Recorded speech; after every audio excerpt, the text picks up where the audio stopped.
What's going on, everyone? Juicebags here, and welcome back to the channel.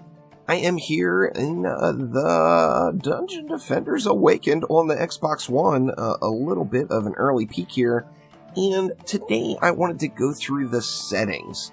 Now, how boring, right? You just got a new game, you just started playing it fresh on a new console. Who the heck wants to go with settings? You want to jump in and get things started. However, there are some big quality of life things that you will achieve from getting your settings dialed in properly up front before you even get started. Let's take a look at them. Now, first things first, this is full default settings. I did go through and adjust the audio levels down. That way your ears weren't bleeding as you jumped in. So the audio levels here will not be at this level. This is what I set it to for recording this video. Now we're going to want to head on over to the gameplay tab. Now, as I mentioned, this is the default that you'll be at when you first log in. You're going to want to go through and change some things here. Now, first things first, auto loot filters. You're going to want to change them. So let's start off in the very first column all the way to the left. We're just starting the game. We want to enable everything here. So everything on this left category, as far as the rarities, you want to have checked. When you're just getting started, you want to leave off the max upgrades and the level range. Now coming over to elements. If you decide you want to do some rifted mode, then you're going to want to check this always include fusion as well. If you're not doing rifted mode, it doesn't matter. However, if you are, you want to check always include fusion. Don't check any of the other elements. Now, in the weapon category, I'm going to go ahead and select all. In the armor category, I'm going to select all. And in the accessories category, I'm just going to select all.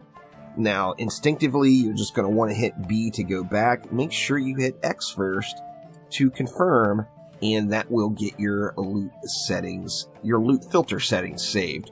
Now, this is the auto loot system, so this is everything that drops. With it set like this, literally everything that drops is going to go in your inventory, so you're not going to miss out on any loot.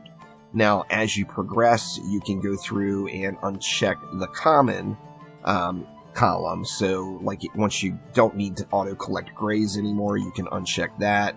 Once you don't need to auto-collect greens anymore, you can uncheck that. And that will ensure those items just get sold off. You'll get the gold and won't have to worry about the item itself. So moving on down, camera sensitivity, all this stuff is basically your choice.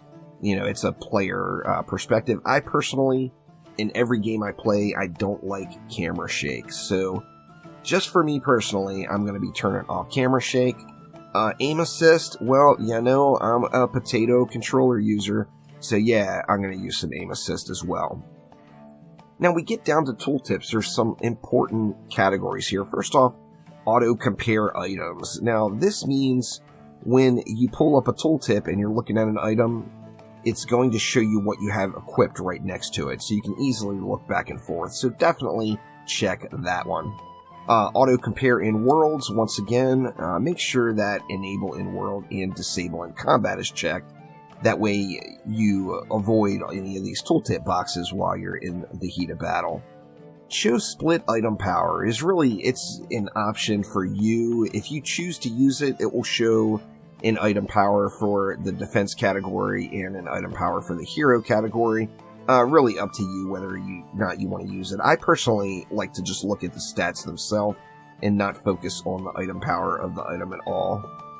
Now show damage numbers. We all like to see the damage numbers. I'm going to leave that on. There is some settings that you can go through if you choose to. I'm just going to go with the default here.